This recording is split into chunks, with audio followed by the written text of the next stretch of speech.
नमस्कार दोस्तों, मैं आपका स्वागत करता हूँ अपने चैनल आई पहाड़ी में।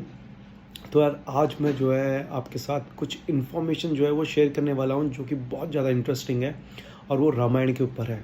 तो यार आपने देखा होगा कि रामायण के ऊपर काफ़ी ज़्यादा सीरियल्स बन चुके हैं, मूवीज़ भी आ चुकी हैं और उसमें हमें दिखाया जाता है कि कई प्रकार की लीलाएँ घटित हो रही हैं। तो यार उनमें से ही मैं किसी एक लीला के बारे में आपके साथ डिस्कस करना चाहता हूँ। तो यार सीता जी का स्वयंवर होता है, उसमें कई राजा जो होते हैं अलग अलग देशों के वो पार्टिसिपेट करते हैं और उसमें हमें ये भी दिखाया जाता है कि श्री राम जी लक्ष्मण जी विश्वामित्र जी के साथ उसी स्वयंवर में बैठे होते हैं। तो यार एक एक करके राजा आते हैं और धनुष को उठाने की कोशिश करते हैं लेकिन कोई भी उठा नहीं पाता। तो उसके बाद जो है लक्ष्मण जी के साथ जनक जी का वार्तालाप होता है, क्योंकि जनक जी कहते हैं कि इस धनुष को क्या कोई नहीं उठा सकता।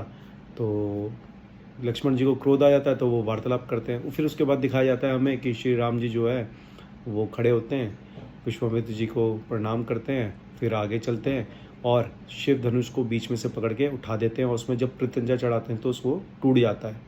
जब वो टूटता है तो उसमें से गर्जना होती है बहुत ज़्यादा, और वो जो गर्जना है उससे सारा भूलोक जो है वो कंपन की तरह काँपने लगता है। फिर हमें ये भी दिखाया जाता है कि महेंद्र पर्वत पर परशुराम जी जो है वो तपस्या कर रहे होते हैं, तो उसकी गर्जना से उनकी तपस्या टूट जाती है। फिर वह अपने मन से इधर उधर आने की जो शक्ति होती है उसका प्रयोग करके वह मिथिलापुरी जाते हैं और वह स्वयंवर में उपस्थित हो जाते हैं। और फिर वो दिखाया जाता है कि पूछते हैं कि भाई शिव धनुष किसने तोड़ा है। फिर उसके बाद उनके जो है वार्तालाप लक्ष्मण जी के साथ होती है। फिर उसके बाद श्री राम जी जो है परशुराम जी को शांत करवाते हैं और अपने वैष्णव रूप का दर्शन करवाते हैं। जिसके बाद क्या दिखाया जाता है कि परशुराम जी जो है वो वापस महेंद्र पर्वत की तरफ लौट जाते हैं।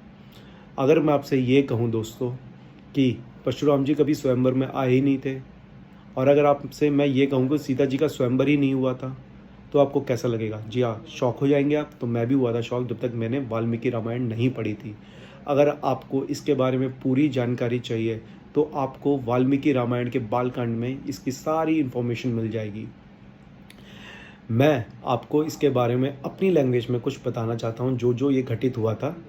तो यार राम जी की तो शादी हुई थी सीता जी से और राम जी ने वो धनुष भी तोड़ा था, लेकिन ये जो और परशुराम जी भी आए थे, लेकिन ये अलग अलग टाइम में हुआ था।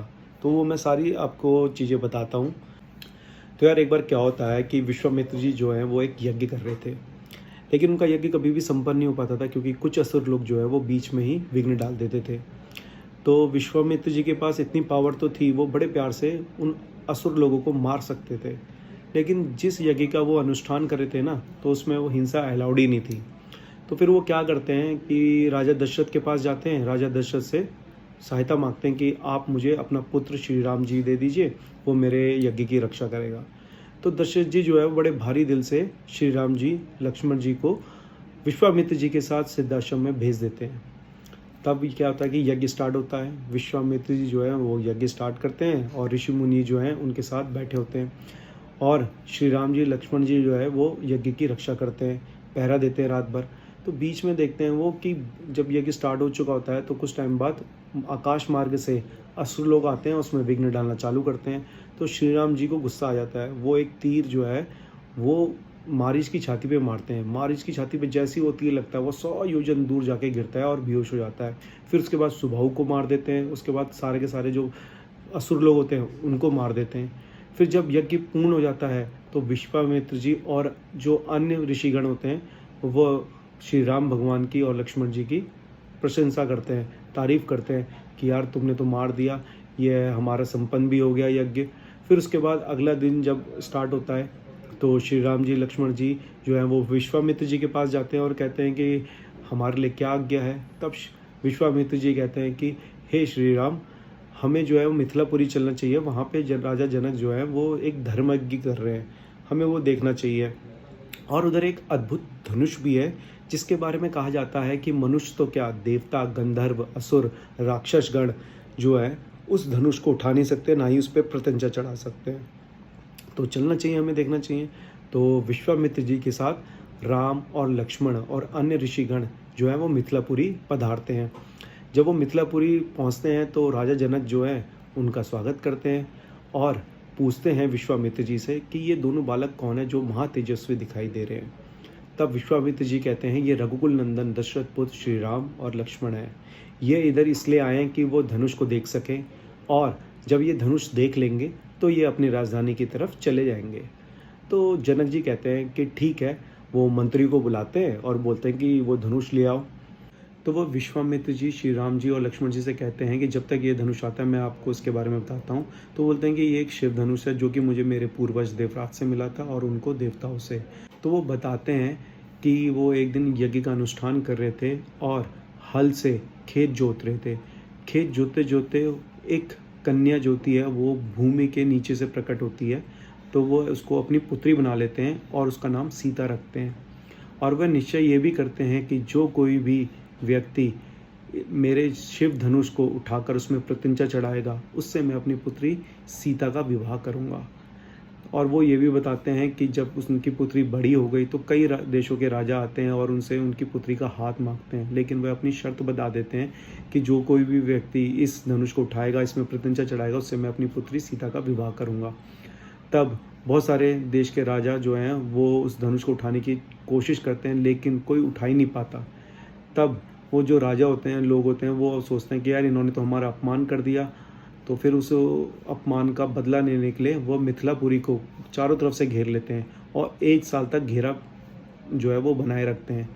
तो यार राजा जनक कहते हैं कि मैंने 1 साल तक देवताओं की तपस्या करी और उन्होंने खुश होकर मुझे चतुरंगनी सेना दी, जिससे कि मैंने जो राजा बैठे हुए थे मिथिलापुरी के बाहर डेरा डाल के उनको मार भगाया। तब तक क्या होता है कि मंत्रीगण आ जाते हैं और वो कहते हैं कि जो धनुष है वो आ गया है। तो वो जो धनुष होता है वो लोहे की संदूक में आता है जिसमें कि 8 पहिए होते हैं और उसे 5000 लोग अच्छे खासे मोटे ताजे खींच के ला रहे होते हैं। उनकी हालत ख़राब हो जाती है उस धनुष को लाने में। तब श्री राम जी जो होते हैं वो जनक जी की और विश्वामित्र जी की आज्ञा लेते हैं और धनुष को जो है वो देखने लगते हैं और धनुष को बीच में से पकड़ते हैं और उठा देते हैं। सारे लोग शॉक कि भाई कैसे उठा दिया इस बालक ने, इसको तो देवता तक नहीं उठा सकते थे। तो भाई वो श्री राम जी क्या करते हैं, उसमें प्रत्यंचा चढ़ाते हैं और उसको तेज की खींचते हैं कान तक और वो बीच में से टूट जाता है। जब वो टूटता है तो इतनी ज़्यादा गर्जना होती है जैसे कि मानो कि 2 पहाड़ एक दूसरे से टकरा गए हों और फट गए हो। तो उससे सारे के सारे लोग जो होते हैं वहाँ पे मूर्छित हो जाते हैं, सिवाय विश्वामित्र जी के, श्री राम जी के, लक्ष्मण जी के और जनक जी के।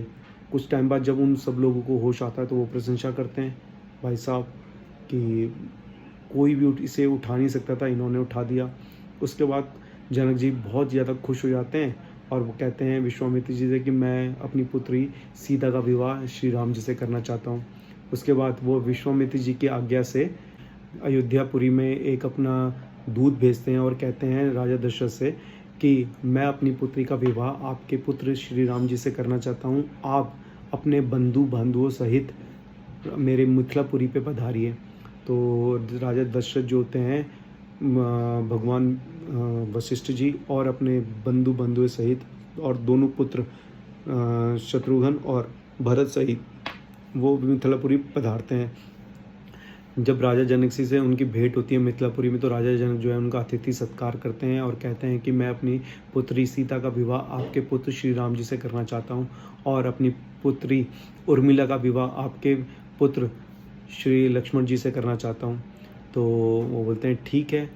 तो उसके बाद क्या होता है कि उनके जो छोटे भाई होते हैं जनक जी के, उनकी दो पुत्री होती हैं, उनका विवाह भी वह भरत और शत्रुघ्न से कर देते हैं। उसके बाद क्या होता है कि जब विवाह संपन्न हो जाता है तो उसके बाद जो विश्वामित्र जी होते हैं वो हिमालय की तरफ चले जाते हैं तपस्या करने और जो दशरथ जी होते हैं वो अपने बंधुओं सहित और पुत्र वधु सहित अयोध्यापुरी लौट जाते हैं।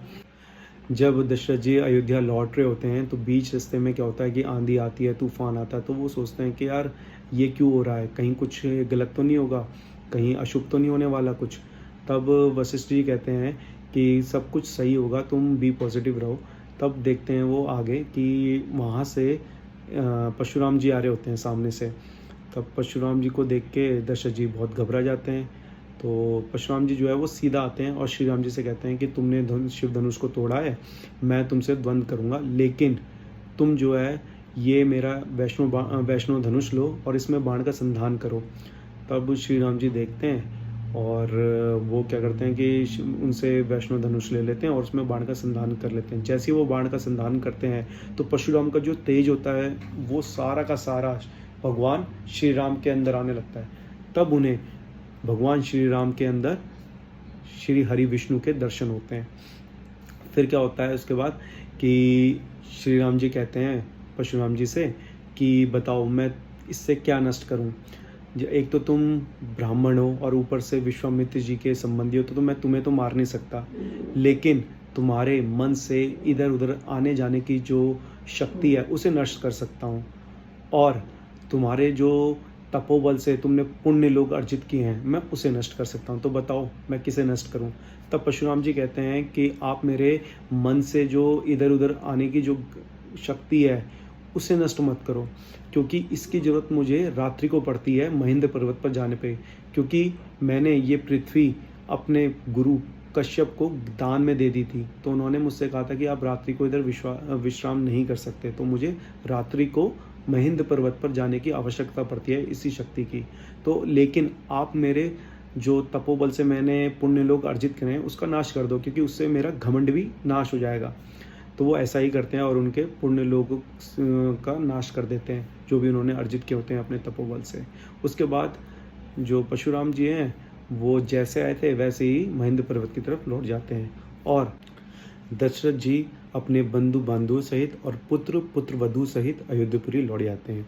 तो यार ये सारी कहानी थी जो कि मैंने आपको बताई, वाल्मीकि रामायण से ली है ये मैंने सारी इन्फॉर्मेशन।